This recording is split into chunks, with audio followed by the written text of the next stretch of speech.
¿Cuántos de nosotros no entendemos cómo funcionan y cómo nos cobran las empresas que concentran el servicio de Internet en Colombia? ¿Cuántos no hemos sufrido llamando al servicio al cliente de estas compañías? Pues nació en Colombia una empresa que busca cambiar el Internet como lo conocemos. Se llama Somos, así nomás, y es una startup que empezó de ceros en los barrios de Medellín hace 4 años, desarrollando su propia tecnología e infraestructura, así que no dependen del oligopolio de las empresas que ya existen. Los beneficios que ofrece Somos son varios. Cada usuario de esta red de fibra óptica está conectado de forma directa, lo que permite mayor control del ancho de banda y no ocasiona que cuando haya muchos usuarios conectados a la vez, el servicio empeore. No tienen cláusulas de permanencia ni costos ocultos de instalación. Actualmente ofrecen el servicio de Internet más rápido del país, con precios por mega hasta 30% inferiores a los de otros operadores. Y el router funciona también como una lámpara esférica bastante bonita. Si todo esto suena muy bueno para ser cierto, lo único que les puedo decir es que prueben. Ofrecen 30 días gratis de prueba para todos los usuarios nuevos. Quienes se registren a través del Topo tendrán además 30% de descuento en su factura mensual durante los primeros 3 meses, sin contar con ese primer mes que es de prueba para cualquier usuario nuevo. Solo deben registrarse a través de somosinternet.co/eltopo o en el link que dejamos en la descripción del episodio para acceder a este beneficio. Atrévanse a probar los servicios de esta innovadora empresa. Gracias a Somos por hacer posible este episodio. Tal vez el hombre con el que yo mejor me he entendido es mi papá. Yo creo que yo pude escribir sobre mi papá y el olvido que seremos solo después de haber tenido profundamente la experiencia de ser padre. Esta es una entrevista con Héctor y Daniela Abad, padre e hija. Porque el amor del padre o de es una cosa muy loca en general, muy intensa, muy fuerte. Y uno lo entiende es cuando lo vive. Héctor Abad Faciolince es uno de los escritores más conocidos en Colombia. Sí tengo como la confianza de que cuando hago lo que deseo, mi vida es mejor. Daniela, su hija, es cineasta y ha explorado su pasado familiar en varios documentales. Siempre que he decidido hacer lo que en el fondo quiero, me ha salido bien. Hablamos con los dos sobre la familia, el trabajo, sus miedos, creencias y talentos, entre otras cosas. Bienvenidos al Topo, un podcast de entrevistas con personas que tienen formas de vivir y pensar fascinantes. Bueno, otra vez gracias Héctor y Daniela. Es la primera vez que hago este tipo de entrevista doble. Creo que ayer fue el aniversario de tu padre, Héctor. Sí, ayer 25 de agosto. Muy curioso eso. ¿Qué piensas y qué sientes y qué recordaste ayer o qué sentiste ayer en su día? Bueno, hay 2 días consecutivos, el 24 de agosto, que es el día en que nació mi hijo Simón, el día en que nació Borges y que ahora lo pusieron el día del lector, y luego el 25. Simón, pues aquí recibieron la noticia de que Simón había nacido un 25 de agosto del 90, o sea, 3 años después del asesinato de mi papá, y que nazca un hijo en una fecha casi igual, las casualidades casi nunca son perfectas, da una sensación de vida renovada. Ayer mis hermanas me mandaron la primera página del Colombiano de ese día y había un aviso en el que decía, un aviso de muerto, que el alcalde de la ciudad invitaba pues a los funerales de Héctor Joaquín Abad, y yo me llamo así, entonces era raro. Pero para mí es siempre una fecha melancólica, bonita. También es el día, lo instauraron después, del médico salubrista. Entonces es bonito que esa memoria de mi papá siga viva, no solamente entre nosotros, sino entre médicos y muchas otras personas, y que su vida de alguna manera continúe en sus nietos, en Simón y aquí en Dani. Y tú, Dani, cuenta qué sentiste y bueno, qué has explorado de él, has sabido mucho de él, pero a través de otros, no lo conociste, ¿no? Sí, no, pues digamos, yo tenía 1 año cuando lo mataron. Justo ayer me acosté pensando que no había llamado a mi papá ayer y que hubiera tenido que llamarlo porque sé que es una fecha muy sensible. Justo le estaba preguntando que qué había hecho ayer para saber cómo le había ido, pues en un día que yo sé que es muy sensible para toda mi familia. Yo ayer vi que habían puesto algo, hay un chat familiar, vi que habían puesto algo en el chat sobre mi abuelo, pero la verdad no leí qué lo que contó mi papá. Y lo que me pasa siempre ese día es que sé que es un día muy sensible para mi familia, pero también intento como no quedarme demasiado en ese pensamiento. Tal vez también porque para mí no es tan doloroso como para ellos. Y cuéntame esto, probablemente ya lo has respondido, pero ¿por qué has querido indagar sobre eso? ¿Por qué tus dos documentales principales son sobre tus abuelos? ¿Por qué abrir esos cajones? Pues yo últimamente he pensado que tengo como una afición por las cosas viejas, por las personas viejas, por el cine viejo. En estos días estábamos con una escritora que se llama Laura Ferrero y me preguntó, ¿cuál es el cine que más te gusta? Y yo me quedé pensando y dije, tal vez lo que más me gusta, y por primera vez lo admití, es el cine viejo. Lo que más me gusta es ver películas viejas, en blanco y negro, y me gusta mucho conversar con personas mayores. Creo mucho como, no soy tan aficionada como a los jóvenes y a la fascinación que genera la juventud, aunque también, sino que me genera mucha fascinación hablar con las personas mayores. Creo mucho como en la idea de la sabiduría. Me gustaba mucho hablar con mis abuelas.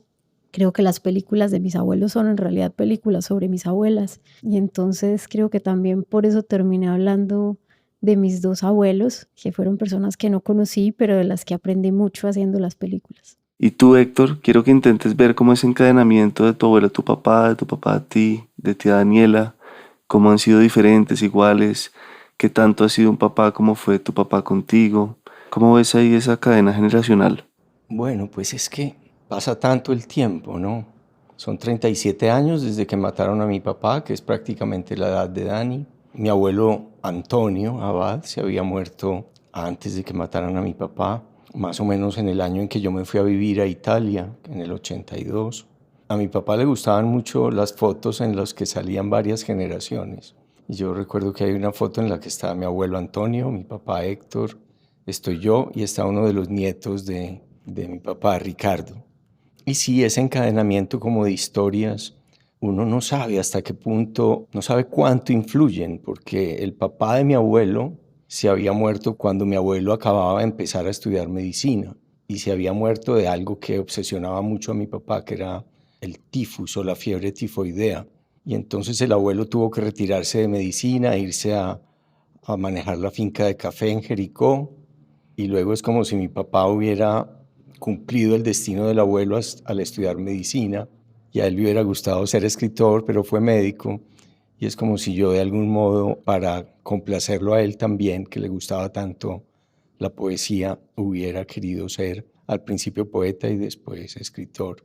Entonces, y que luego Dani, mi papá tiene fotos con Daniela, hay fotos de Dani aprendiendo a caminar entre los brazos de él y los míos. Que un niño aprenda a caminar es bonito, y que le enseñe a caminar del abuelo al padre, del padre al abuelo, es algo que obviamente Dani no recuerda, pero que yo espero hacer también algún día si llego a tener nietos. Y me llama la atención la formación que le dio tu abuelo a tu papá, muy dura, y después tu papá a ti, pues muy opuesta, ¿no? Muy diferente.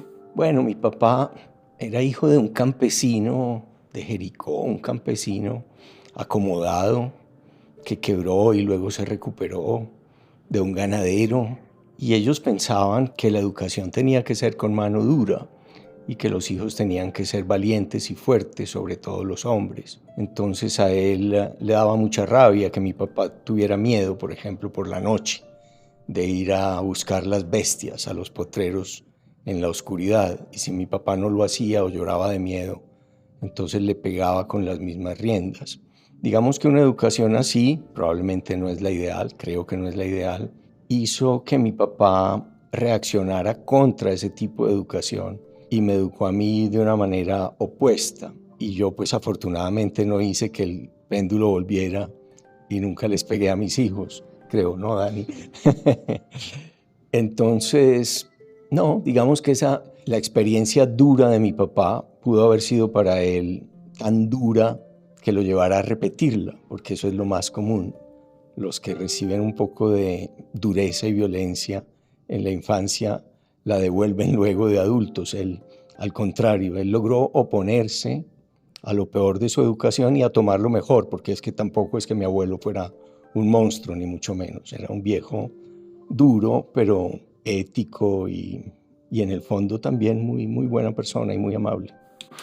¿Y tú, algún comentario ahí de ese pasado, de ver cómo criaron a tu papá y él a ti? Pues confirmo que nunca me pegó.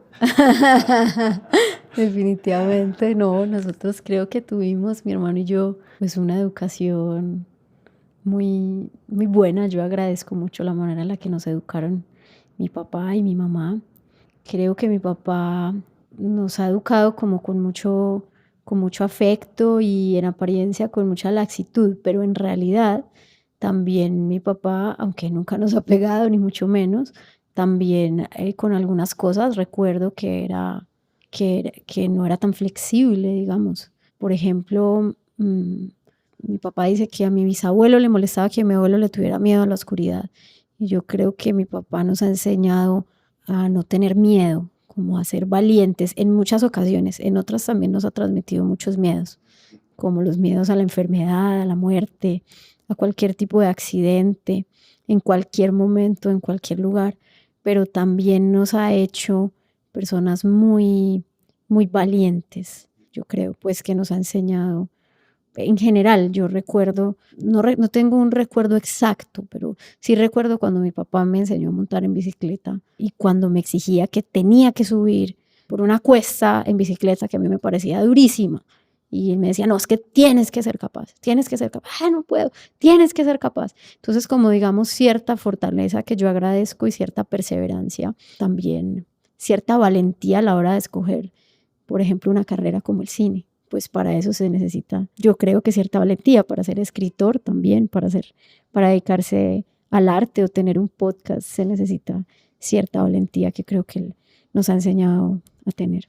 Y volviendo a lo de la cobardía, me acuerdo de una escena del libro cuando se cae tu hermana al mar entre una lancha y el muelle, y el tema de la cobardía sale un par de veces más, ¿no? ¿Cómo que te paralizó la cobardía? ¿Sigues sintiéndote cobarde en cosas o no? Sí, me sigo sintiendo cobarde en cosas. Y lo grave es que esa sensación de ser cobarde y de tratar de superar la cobardía me lleva a veces a ser temerario y a cometer actos muy imprudentes para tratar de demostrarme a mí mismo que no soy el cobarde que soy, que no soy ese verso de Quevedo que yo siempre cito, un cobarde con nombre de valiente, porque como soy tocayo de mi papá y mi papá era tan valiente, yo me siento un cobarde con nombre de valiente. Pero aquí quisiera introducir una cosa que no hemos dicho, y es que Dani y yo no solo tenemos padre o tuvimos padre, sino que tiene Dani madre y yo tuve madre.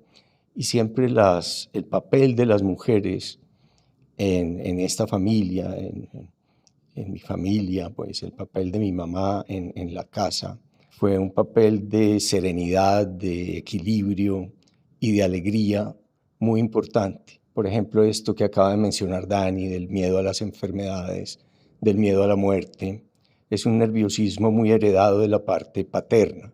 Y mi mamá, en cambio, compensaba eso con una gran serenidad. Y creo que Bárbara, la mamá de Dani, también ha logrado balancear la mala educación que a veces yo les di a mis hijos sin querer, pero que se las di y se las sigo dando porque sigo siendo un hipocondríaco vicario por lo que a ellos les pueda pasar. Está balanceada, pues en mi experiencia familiar por mi mamá y creo, Dani, que en tu experiencia familiar por tu mamá. Sí, yo diría que sí. ¿Cómo la describirías? Sí, mi mamá, en cambio, ha sido una mujer muy, muy tranquila, menos laxa también. Creo que nos dio a mi hermano y a mí tal vez cierta tranquilidad que mi papá no nos daba, pero mi papá nos daba cierta perseverancia que de pronto mi mamá no nos daba. Entonces, por eso dije al principio que agradecía mucho la manera en la que habíamos sido educados. Lo que pasa es que para Miguel la paternidad es muy importante. Pues de esto he hablado un poco, porque tuve un vínculo muy intenso con mi papá, aunque no crecí con él, y porque se murió hace como 5 años y esa muerte me marcó. ¿Y no creciste con él porque estaban separados? Sí, estaban separados, crecí con mi mamá. Hay un momento en el de las separaciones, que es delicado, sobre todo en esta época en que la mayoría de las familias, bueno, no sé si la mayoría, pero un porcentaje muy alto de las familias es de familias separadas, divorciadas, que no viven en la misma casa, padre y madre, como era lo habitual en la familia tradicional. Para mí el hecho de que cuando Dani tenía 13 años y cuando Simón tenía 9, ellos se hayan ido a vivir a Italia con la madre y sin mí, que ya nos habíamos separado, eso pues que fue para mí terriblemente doloroso, significó también la decisión muy disciplinada y muy tenaz de seguir siendo el padre de Daniel y de Simón, como fuera, a toda costa y aún en la distancia. Es decir, no permitir que la distancia de 10.000 kilómetros que hay entre Verona y Medellín fuera a suprimir ese vínculo que ya habíamos establecido y que se puede romper muy fácilmente porque la infancia, para protegerse incluso, es una buena regla evolutiva, olvida mucho, pero yo no quería que me olvidara. Yo creo que mi papá hubiera dicho eso mismo. Sí, bueno. Pero él vivía en la misma ciudad o en otra. Sí, en la misma ciudad. Pero aún así, no vivir en la misma casa, mantener el vínculo desde otra casa, requiere, pues ante todo, amor y ganas de estar ahí. Y hablemos de las mujeres, que eso también es muy curioso, que hayas crecido entre 5 hermanas, más tu mamá y el resto de las mujeres que vivían en la casa, ¿cierto? Sí, 5 hermanas, mi mamá, una monja, unas empleadas del servicio, muchas tías, abuelas. No, yo creo que para mí eso fue una dicha. Yo creo que mi papá era una persona tan alegre y tan feliz porque él estaba loco de amor por esas 5 niñas, alegres, bonitas, dicharacheras, sanas. Y pues para mí eso significó, como yo era el quinto, pues tener un montón de amor y de atención alrededor que siempre ha sido casi excesiva. Yo creo que me acostumbré más de la cuenta a ser querido. Y bueno, y eso es grave porque uno a veces no es querido o es odiado, pero esa infancia que yo recuerdo tan rodeada de alegría y de amor, también de dificultades, porque tener tantas mamás no es fácil. De todos modos, yo creo que crea como una base muy sólida. Y entonces también haber tenido una hija, y luego un hijo, pero haber tenido una hija fue para mí una alegría inmensa, porque era otra vez, no sé, estar como en esa infancia que yo no recordaba bien tal vez, pero en esa infancia donde había niñas por ahí. ¿Y tú cómo ves que tu papá haya crecido entre tantas mujeres y ser tú una más?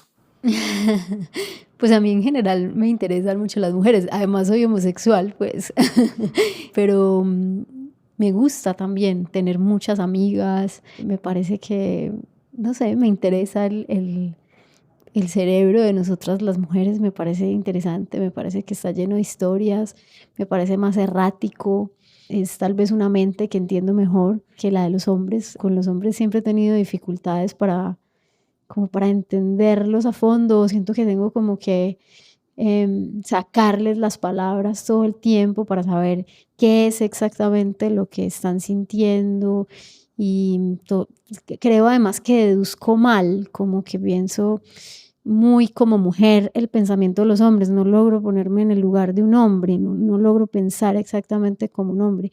Sin embargo, pues mis mayores confidentes creo que son hombres, entre esos mi papá. Tal vez el hombre con el que yo mejor me he entendido es mi papá, pero las relaciones amorosas, por ejemplo, que tuve con hombres, aunque los quise mucho, nunca logré terminarlos de entender y terminaba un poco aburrida, si te soy honesta, como de la conversación, no sé, como que en algún momento para mí el diálogo es muy importante y a los hombres hay que sacarles siempre las palabras de la boca. Entonces después terminaba como un poco cansada de tener que hacer tanto esfuerzo para poder comunicar. Creo que hay como una incomunicación que siempre va a estar ahí, que es como una gran frustración tal vez de nosotras las mujeres entre hombres y mujeres. Hay algo que no logramos explicar y no logramos entendernos a fondo y tal vez eso también es el encanto.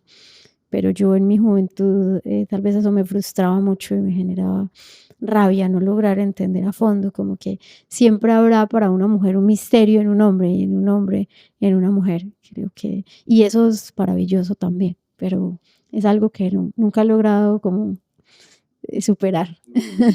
Sí, yo sí creo que hay en nosotros los hombres como un encierro dentro de la mente que nos tienen que sacar las palabras con ganzúa.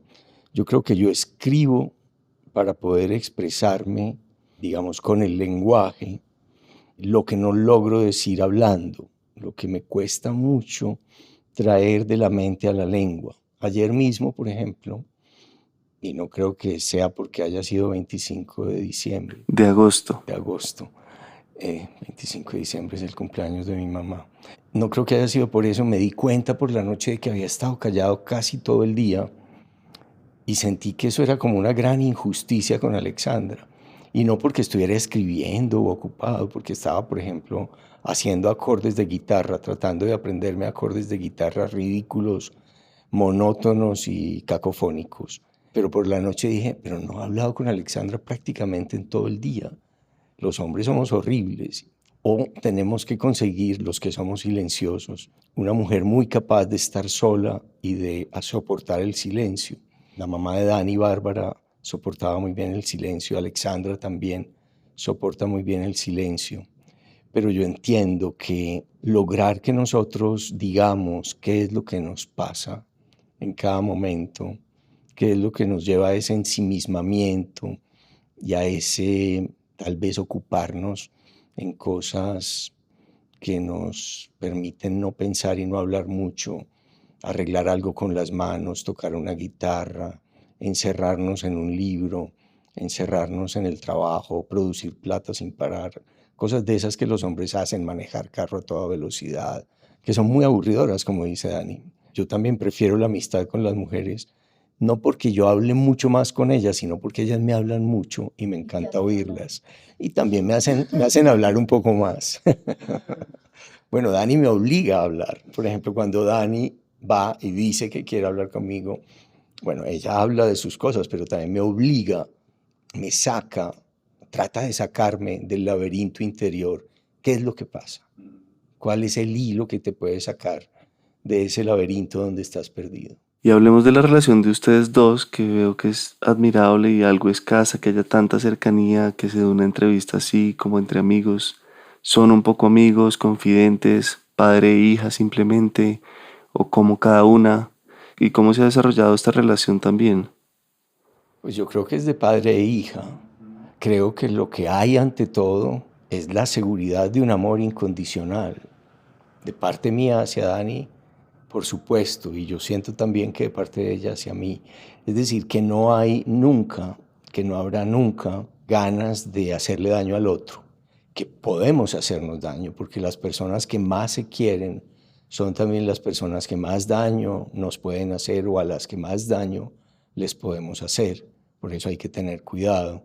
Pero pues la maravilla de tener hijos y de amarlos es que a pesar de esos momentos de amargura que los hijos te pueden dar o de los momentos de infinita angustia o preocupación porque les pueda pasar algo a los hijos, siempre está compensado y siempre es maravilloso que haya hijos, que esta experiencia de ser padre se realice. Yo creo que yo pude escribir sobre mi papá y el olvido que seremos solo después de haber tenido profundamente la experiencia de ser padre. Sin haber tenido la experiencia de ser padre, no habría sido capaz de entenderlo a él, porque el amor de un padre o de una madre por los hijos es una cosa muy loca en general, muy intensa, muy fuerte, y uno lo entiende es cuando lo vive. Sí, yo también diría que mi papá y yo no es que seamos amigos, sino padre e hija, en una relación quizás más atípica. Estoy de acuerdo con lo que dice mi papá, también ese amor incondicional hace que uno pueda decir cualquier cosa y cualquier cosa puede ser también una cosa horrible, pues o muy dura de decir, pero digamos que yo tengo digamos la certeza de que puedo decirle a mi papá cualquier cosa, la cosa más horrible o más honesta también. Y sé que también él no me va a mentir y me va a decir todo. Por eso, no sé, por eso creo que hablamos sobre muchas cosas y yo le consulto muchas cosas a él porque sé que va a ser totalmente honesto. Ahora, seguramente hay una parte en sus respuestas en las que no puede evitar simplemente el hecho de ser mi papá. Entonces hay algunas cosas que también sé que, pues, que no le pregunto, por ejemplo, o que sé que me va a contestar simplemente con el amor de un padre y no tal vez con la sensatez de un muy, muy buen amigo, o sea, un amigo muy cercano. Quería que leyéramos algunas partes de este libro, El olvido que seremos, que hay unos párrafos muy lindos, como para volver un poco a la relación con tu papá y para que quienes no lo conozcan pues sepan un poco más de él. A ver, ¿qué escogiste? Yo quería a mi papá con un amor que nunca volví a sentir hasta que nacieron mis hijos. Cuando los tuve a ellos, los reconocí, porque es un amor igual en intensidad, aunque distinto, y en cierto sentido opuesto. Yo sentía que a mí nada me podía pasar si estaba con mi papá, y siento que a mis hijos no les puede pasar nada si están conmigo. Es decir, yo sé que antes me haría matar, sin dudarlo un instante, por defender a mis hijos, y sé que mi papá se habría hecho matar, sin dudarlo un instante, por defenderme a mí. La idea más insoportable de mi infancia era imaginar que mi papá se pudiera morir, y por eso yo había resuelto tirarme al río Medellín si él llegaba a morirse. Y también sé que hay algo que sería mucho peor que mi muerte, la muerte de un hijo mío. Todo esto es una cosa muy primitiva, ancestral, que se siente en lo más hondo de la conciencia, en un sitio anterior al pensamiento. Es algo que no se piensa, sino que sencillamente es así, sin atenuantes, pues uno no lo sabe con la cabeza, sino con las tripas. Y quería preguntarte por el nacimiento de Dani, cómo fue y cómo era ella chiquita. Bueno, yo me acuerdo muy bien, yo que olvido tanto, me acuerdo muy bien del nacimiento de Dani, en mayo, el 22 de mayo de 1986 en Turín. Yo todavía no me había graduado de la universidad, estaba escribiendo la tesis para graduarme tal vez, o estaba, no sé, bueno, o en el último año. Ese mismo año, un poco tiempo antes, había ocurrido la catástrofe de Chernóbil. Es decir, había habido esta explosión en Ucrania, en lo que hoy es Ucrania. Bueno, era Ucrania, pero en esa época era la Unión Soviética. Y yo me acuerdo que escribí en mi diario que Dani nacía en medio de las nubes radioactivas, porque en esos días la leche que se les podía dar a las madres lactantes era solamente la leche UTH que había sido envasada antes de la catástrofe de Chernóbil. Y traer al mundo a una niña, esta niña maravillosa que nació ese día, era un acto de esperanza. Claro, cuando fue fecundada no sabíamos que iba a pasar lo de Chernóbil, pero en este mundo siempre pueden pasar catástrofes horribles. Me acuerdo muy bien de que fue un parto muy fácil, a pesar de que era primeriza, era la primera hija de Bárbara. Como Dani, creo que por eso, como Dani ha sido siempre muy chiquita desde que nació, tiene esa hermosa virtud de ser una miniatura. Cuando llegamos a la clínica, Bárbara y yo dijeron, primeriza. Y ella decía que estaba pues que tenía muchas contracciones, pero decían, no, las primerizas se demoran horas y horas. Y Bárbara decía, no, en serio, es que es en serio. Y entonces finalmente, pues, le hicieron caso y la miraron y vieron que estaba completamente dilatada y que ya se estaba asomando la cabeza de Dani. Y Dani nació en 5 minutos, con Bárbara prácticamente sin dolor. Yo estaba ahí, en un parto natural, como en un parto naturalmente perfecto. Yo solo me acuerdo que tenía unas goticas de sudor en la frente y en la nariz, Bárbara.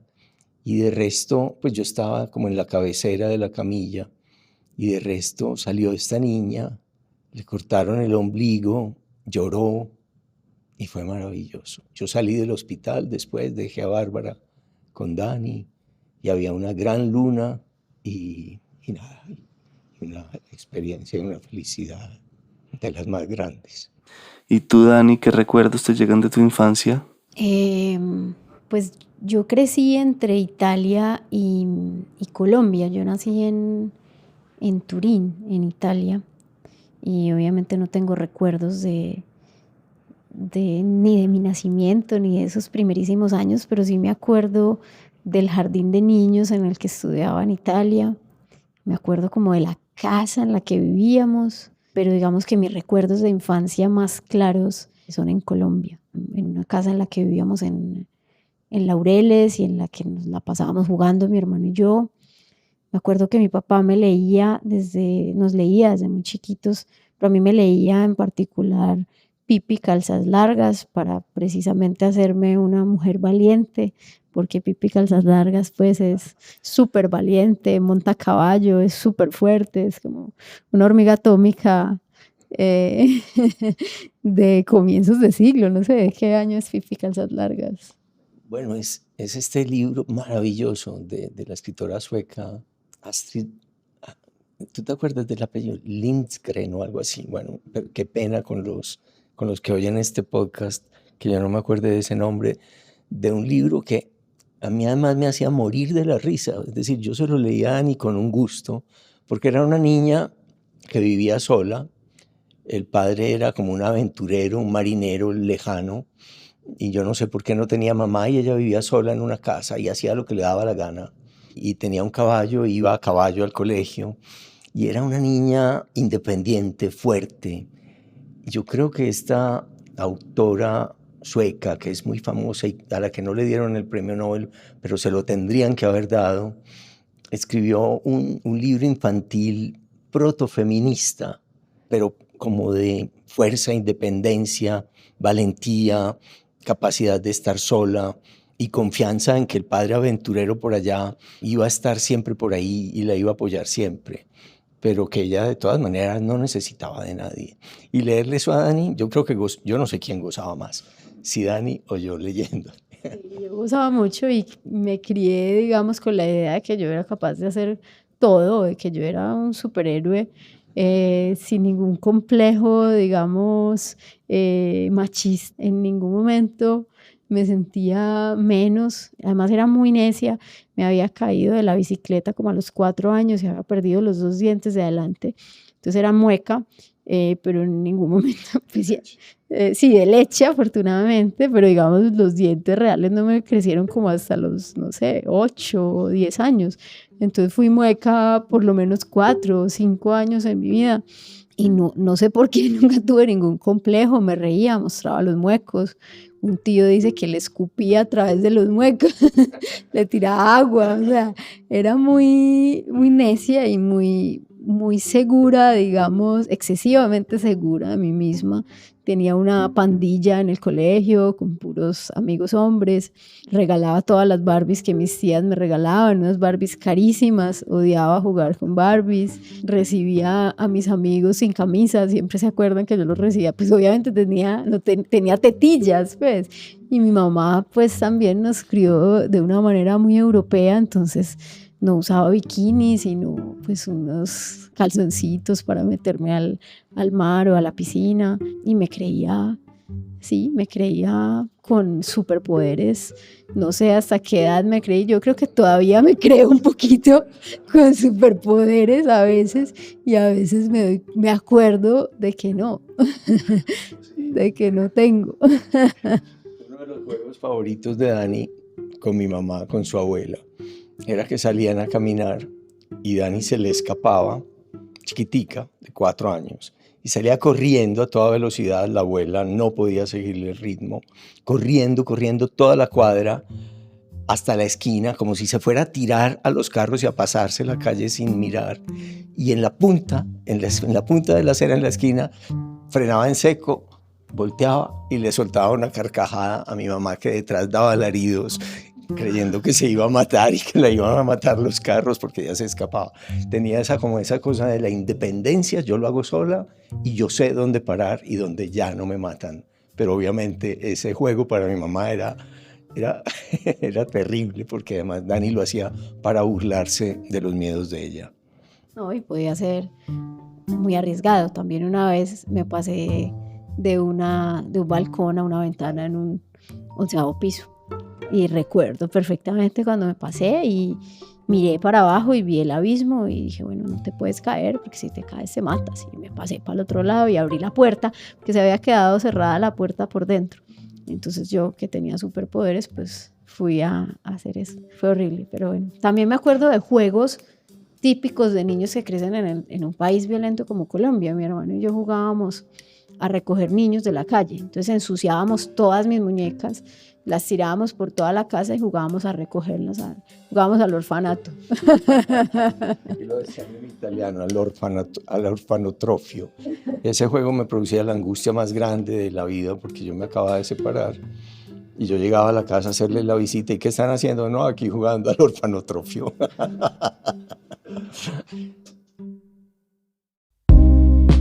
Me atrevo a decir que todos en algún momento nos hemos comparado con el vecino, con el amigo o con cualquier conocido. Probablemente todos también hemos querido tener lo que otros tienen. Algunos, sin embargo, se han atrevido a conseguirlo a toda costa.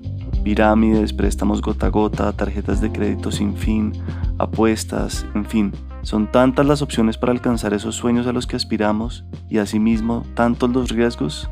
En Economía de a Pie, un podcast de Bancolombia producido por la no ficción Agencia, exploramos historias de personas que han tenido lo que llamamos relaciones tóxicas con las finanzas, para luego aprender a tener mejores hábitos con la plata. En el episodio 66 de Economía de a Pie contamos la historia de 3 colombianos a quienes sus finanzas se les salieron de control y quienes ahora pueden compartir su experiencia para ayudarnos a no caer en sus errores y a mejorar nuestros hábitos financieros. Escucha el episodio y descubre las señales de alerta y las oportunidades para salir de las finanzas tóxicas. El link está en la descripción del episodio, no te lo pierdas. Quería hablar también de las creencias, de la fe, de cómo te criaron. Una mamá creyente católica y un papá ateo, ¿se declaraba él? Mi papá se declaraba agnóstico. Era más bien un ateo de tierra, como se dice, porque cuando se subía a los aviones y les tenía mucho miedo, se daba la bendición. Entonces yo me crié en ese ambiente contradictorio de una madre muy creyente y un padre que trató de educarme de una manera científica, escéptica. Yo cogí intelectualmente la enseñanza de mi papá. Yo soy ateo, incluso de aviones. No. Es inútil que me dé la bendición porque creo que no sirve para nada. Pero sí recito o recitaba cuando les tenía miedo a los aviones, recitaba poemas porque creo que la oración tranquiliza y lo que más se parece a una oración o a un rezo son los poemas para mí. No, yo soy un ateo manso y tranquilo además porque como mi mamá era creyente y buena persona y buena católica, no tengo nada contra la gente que cree. Entonces no tengo ningún problema con que alguien sea católico o judío o protestante o que crean lo que quiera. No soy un ateo militante que trata de convertir a la gente a nada. Y a mis hijos creo que Bárbara y yo los criamos de una manera laica y sin muchas angustias religiosas. Y si piensas en tu papá ahora, ¿en qué piensas? ¿Que está en algún lado, que su alma existe? ¿Lo sientes de alguna manera o no? Bueno, uno puede conversar con sus muertos, uno puede de algún modo pensar en ellos y pensar qué le contestan, pero es algo que está en la mente, está en la mente.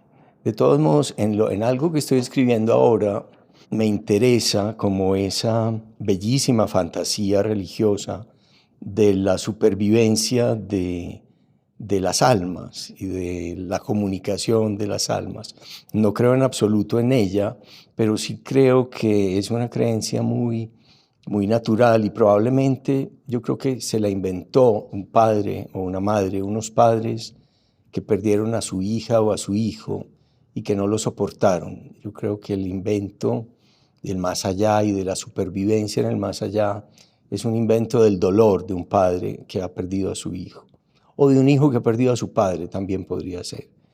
Creo que es muy bonito ese invento, esa fantasía, y también por eso respeto las religiones, porque me parecen un acto de compasión y de consuelo creer que hay algún tipo de supervivencia y que hay algún tipo de unión que sobrevive a la muerte, pero no es una cosa literal, no es una cosa que realmente haya fantasmas o haya comunicación con ellos, sino que en la fantasía humana eso existe y es un modo de consolación y de vida después de una pena muy honda. ¿Y tú, Dani, cómo lo ves? ¿En qué crees? ¿Cómo ha evolucionado eso? No, pues evidentemente a nosotros, a mi hermano y a mí nos educaron como ateos, aunque yo todavía afortunadamente no tengo muchos muertos. Solamente se ha muerto mis dos abuelas. Y afortunadamente ningún amigo se me ha muerto todavía, pero ya he empezado a conversar con mis dos abuelas. De vez en cuando converso con ellas y les pregunto. Y como te decía al principio, confío tanto en la sabiduría de las personas mayores y confiaba tanto en ellas que les sigo consultando y como dice mi papá, contesto yo, pero intentando ponerme en su lugar, haciendo un ejercicio de reencarnación ficticia en ellas, intentando ser como ellas, a ver si eso me ayuda en algunas ocasiones. Pero de pronto sí creo en algo que no tiene nada que ver con la fe ni con nada religioso, pero sí tengo como la confianza de que cuando hago lo que deseo, mi vida es mejor, me siento mejor y las cosas me salen. Entonces confío como en seguir mis deseos y en estar muy atenta a mis deseos, a qué es lo que efectivamente deseo, porque también a veces los deseos pueden confundirnos, es decir, a veces puedo desear un carro y entonces tengo que recapacitar, pero cuando me refiero al deseo es, por ejemplo, el deseo de hacer cine, el deseo de dedicarme a eso y no hacer nada más, y el miedo que eso implica, pero no sé, siempre que he decidido hacer lo que en el fondo quiero, me ha salido bien. Entonces tengo como esa confianza que se parece un poco a la superstición, pero que no llega a ser supersticiosa. Bueno, yo creo que en el recuerdo de los muertos hay algo de resurrección de sus muertos y de supervivencia, sin duda, de sus muertos. Y también creo que en la creación, que Dani acaba de aludir a ella por el cine, en la creación con las palabras, hay un intento también, como muy serio, de mantener vivas muchas cosas y de hacer perdurable lo caduco, lo perecedero, lo muerto. Y bueno, si yo lograra aprender de mi hija, serle fiel a mis deseos, yo creo que el deseo más grande de la escritura cuando escribo sería tratar de producir con palabras y con imágenes una belleza que duplique o que alargue o que haga más duradera la vida, que la haga más bonita y más interesante incluso de lo que es. Tal vez otra cosa en lo que yo creo es en la belleza. Es algo en lo que creo firmemente como una especie de religión. Sí la busco, intento que lo que me rodee sea bello, intento hacer cosas bellas y tener un comportamiento con los demás que les traiga algún tipo de belleza, algún tipo de conversación que genere belleza o frase o pensamiento. Es otra cosa en lo que creo como una religión y que creo que mi abuelo creía mucho en eso y creo que mi papá también. Sí, yo creo que una gran tragedia latinoamericana es como un cierto olvido de la belleza. Por ejemplo, en las ciudades, un olvido de lo importante que es tener un urbanismo no solo práctico, sino también bello, de lo importante que es tener espacios naturales, parques, sitios protegidos donde la belleza sea la protagonista, un sitio hermoso, limpio, donde haya formas arquitectónicas y situaciones de espacio, donde eso produzca un efecto psicológico, un efecto espiritual importante. Por eso admiro mucho algo que hace alguien ausente en este momento, pero presente entre Dani y yo, que es mi hijo Simón, que es arquitecto, para quien la belleza también, la belleza de las cosas, del espacio interior y del espacio exterior, del urbanismo. Y también creo que por eso Dani también está con Manuela, que es una arquitecta que crea belleza con la arquitectura y también belleza y calidad con la comida.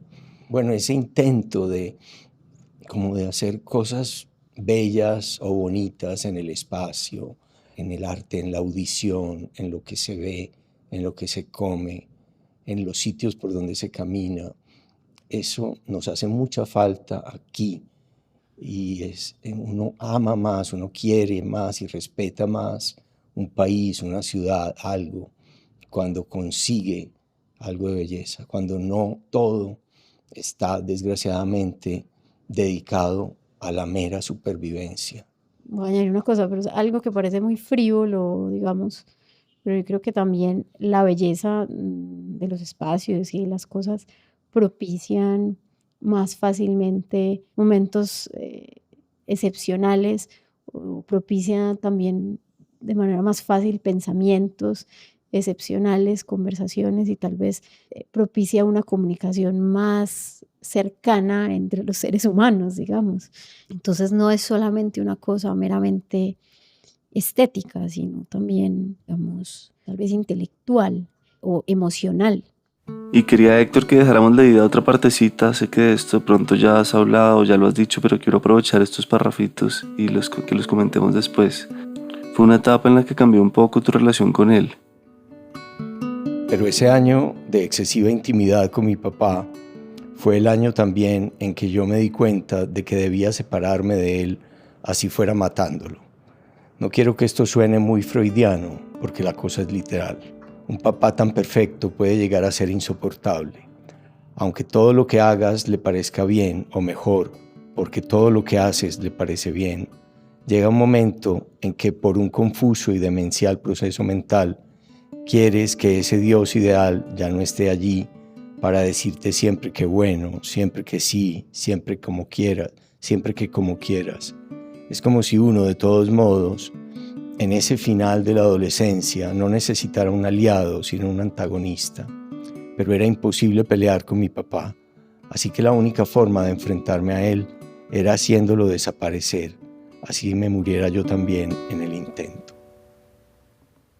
Gracias. ¿Quieres comentar algo ahí más sobre esa etapa? Bueno, yo creo que hay un momento de la vida, en la adolescencia, en cualquier momento, en que el padre tiene que dejar de ser tan importante, en que mi papá tenía que dejar de ser mi Dios para mí, el Dios en el que nunca he creído. Tenía que ser el humano con sus falencias y del que yo tenía que alejarme, para ser yo mismo. Y esa era en el fondo la educación que él también me había dado. Él no quería una copia de sí mismo, él quería que cada hijo siguiera sus propios deseos, independientemente de lo que pudieran ser los deseos del padre. Ahora, eso de matarlo es un exceso freudiano y no es necesario.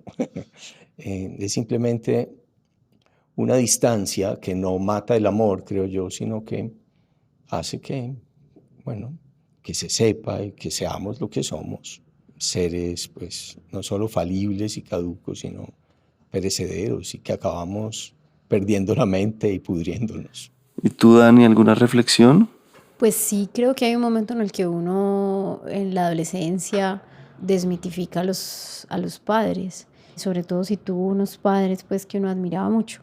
Creo que eso genera también cierta rabia, como cierto desengaño de que uno creía que esos papás podían todo y eran perfectos y no lo son. Y entonces sí, eso produce rabia y también produce cierta soledad de que uno no puede ni siquiera contar con ellos totalmente, de que ellos no lo van a salvar, de que uno se tiene que salvar solo. Y sí, eso da rabia y tristeza. Tal vez ganas de matarlos, pues, pero yo nunca sentí eso, pero sí cierta soledad. ¿En qué se parecen y en qué no ustedes dos? Bueno, yo creo que no nos parecemos en algo muy importante, es que Dani es mucho mejor que yo. ¿Mejor en qué? En todo, en cómo vive, en cómo piensa, en sus obras, en su manera de tratar a la gente, en su autenticidad. Ahí es cuando yo no le creo a mi papá, esos son los momentos. Sí, yo sé que es sincero. Es un espejismo del amor, pero lo pienso y lo siento y lo afirmo. Y al que me lo pregunte, se lo digo. Y al que se oponga a esto que yo digo que está equivocado. No, yo creo que somos muy parecidos, pero a veces también eso me ha generado rabia o me generaba rabia. Que me dijeran que era igual a mi papá. Pero creo que sí tenemos muchas cosas similares y también por eso tal vez nos entendemos. Creo que tenemos gustos similares, pues nos gustan las historias, por ejemplo. Creo que eso es muy importante en la relación con mi papá. Hablamos mucho de historias y de cuentos y de cosas que nos han pasado. Y el cine y la literatura se parecen mucho en ese sentido. Y cuenta en qué estás ahora, Dani. ¿Cuáles son los temas más importantes, las búsquedas, en qué estás trabajando? Pues se supone que el próximo año voy a filmar mi primera película de ficción. Ojalá que sí. Pues hacer películas es muy largo, es muy demorado. Llevo trabajando en eso 4 años ya. Entonces estoy muy contenta. Escribí el guión con ayuda pues de una script doctor muy buena que se llama María Camila Arias. Y tengo una empresa con 2 amigas que quiero mucho y que admiro mucho que se llama La Selva Cine, con Laura Mora, que es una gran amiga, y Mirlanda Torres, también gran amiga. Y ambas me han ayudado en haciendo esta película. Mirlanda la produce y bueno, ojalá que... ¿Y qué temas toca? Es una relación entre una hija y su madre. A mí también, como a ti, me interesaba, porque tengo una relación muy estrecha con mi papá, la relación con el padre. Pero me he dado cuenta que a mi papá no le gusta mucho el psicoanálisis, pero a mí sí. Me he dado cuenta que el psicoanálisis siempre habla de matar al padre y muchas cosas con el padre, pero que ha sido un poco machista en ese punto de vista, y que uno, por lo menos las mujeres, tenemos también muchos conflictos y muchas preguntas alrededor de la relación con la madre. Entonces es una película, digamos, en donde hay un padre ausente y la hija y la esposa lo esperan, y en su ausencia tienen que reconstruir una relación que no tienen, de la que no se han preocupado. ¿Y tú, Héctor, en qué estás? ¿Qué temas te inquietan ahora? Bueno, yo tengo 65 años menos un mes. A mi papá lo mataron cuando tenía 65 años menos 3 meses. Es decir, yo ya soy más viejo que mi papá cuando lo mataron.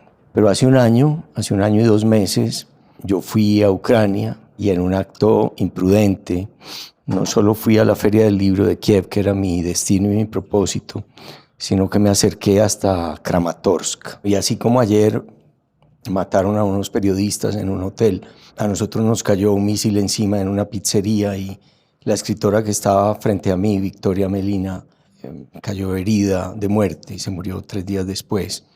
Entonces, bueno, eso me ha creado en la mente algo muy horrible, y algo que me señalaron Daniela y Simón, y es que me pudo haber pasado lo mismo y a la misma edad que mi papá, que me mataran, tal vez por una causa justa, pero por un acto inútil, porque yo no servía para nada a la guerra justa que está combatiendo Ucrania contra Rusia. Yo allá no servía para nada, yo no soy un militar.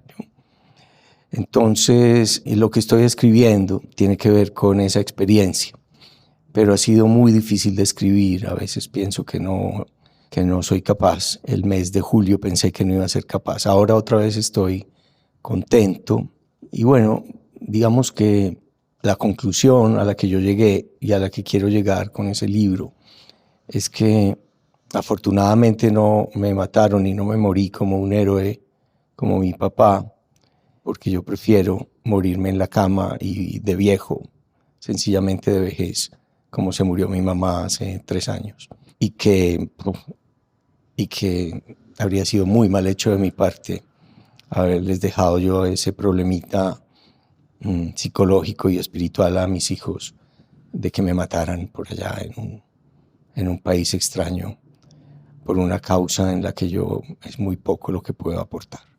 ¿Y entonces es ficción o realidad? Es que como no he sabido bien si escribir ficción o realidad, estoy escribiendo algo que la primera parte es ficción y la segunda parte es realidad. Pero creo que esta mañana, entre ayer y esta mañana, decidí que voy a publicar solamente la parte real, y que la parte de ficción, no sé, la voy a guardar para una novela corta que pueda aparecer después. Para terminar, quiero que le pregunten algo al otro que les cause curiosidad, que quizá no le hayan preguntado. Digamos una microentrevista acá. ¿Empiezo yo o empiezas tú? Yo también pienso.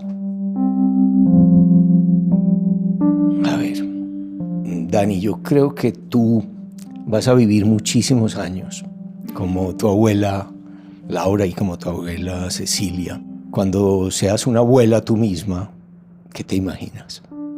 ¿Quieres tener hijos? Sí.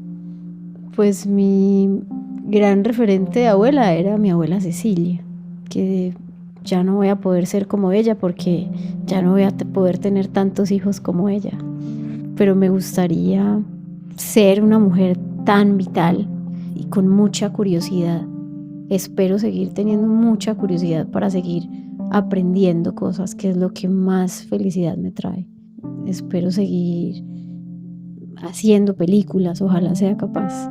Espero tener 80 años y todavía hacer una muy buena película como acaba de hacer, hizo el año pasado Scorsese.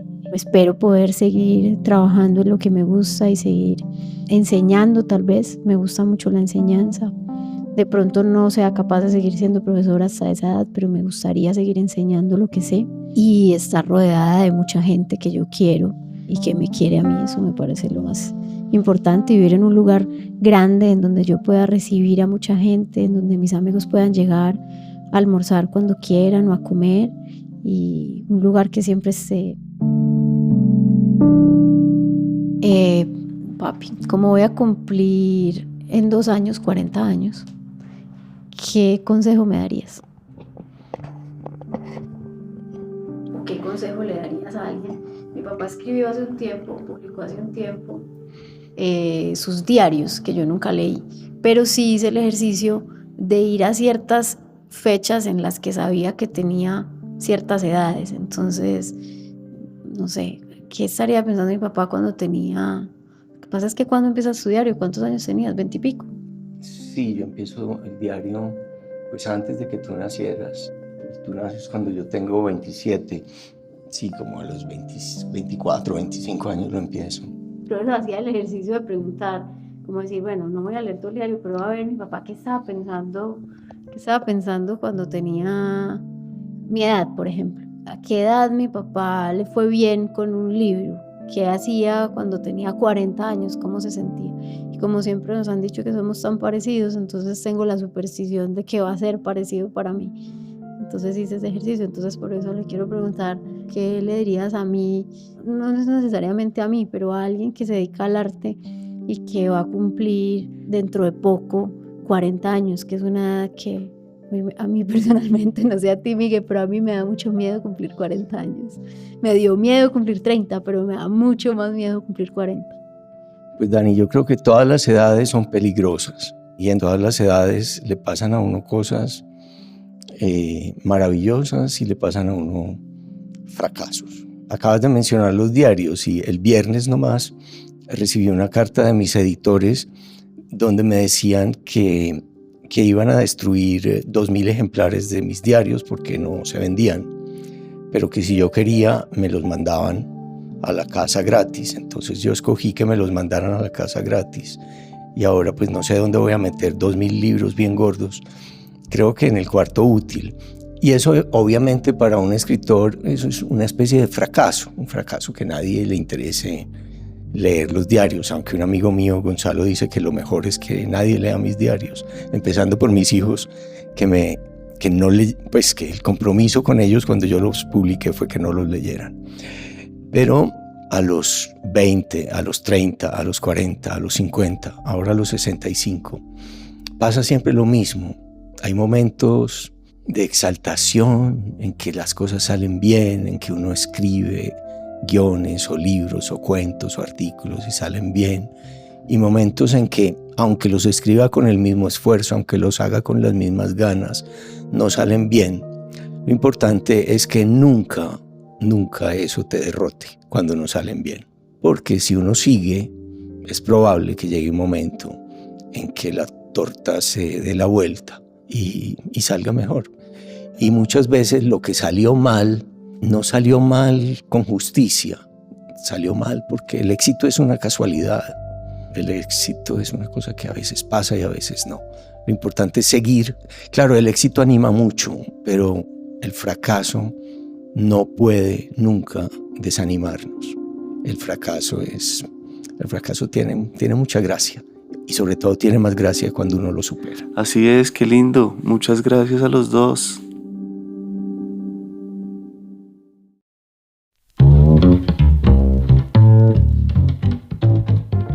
Antes de despedirnos, un anuncio. Tenemos un pequeño restock de pocillos con frases del Topo. Son 3 diseños diferentes con frases de nuestros invitados del Topo.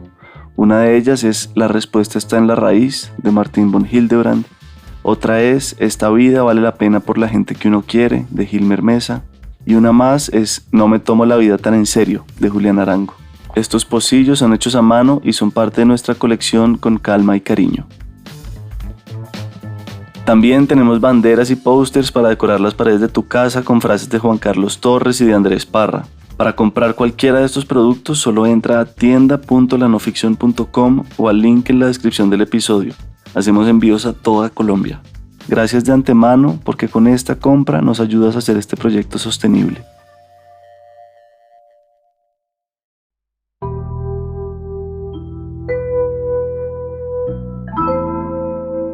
El Topo es una producción de La No Ficción. La mezcla y el diseño de sonido de este episodio fue de Valentina Fonseca. La ilustración de las portadas es de Isabela Soto Vallejo y el manejo de las redes sociales está a cargo de Shaquén Moreno y Gabriela Rivera. Divi Guzmán es la coordinadora financiera. Mi nombre es Miguel Reyes. Gracias a nuestros oyentes más fieles, entre ellos Fernanda Pérez, Diana Rincón, Felipe Chajín y Rafael Pereira. Muchas gracias por estar acá.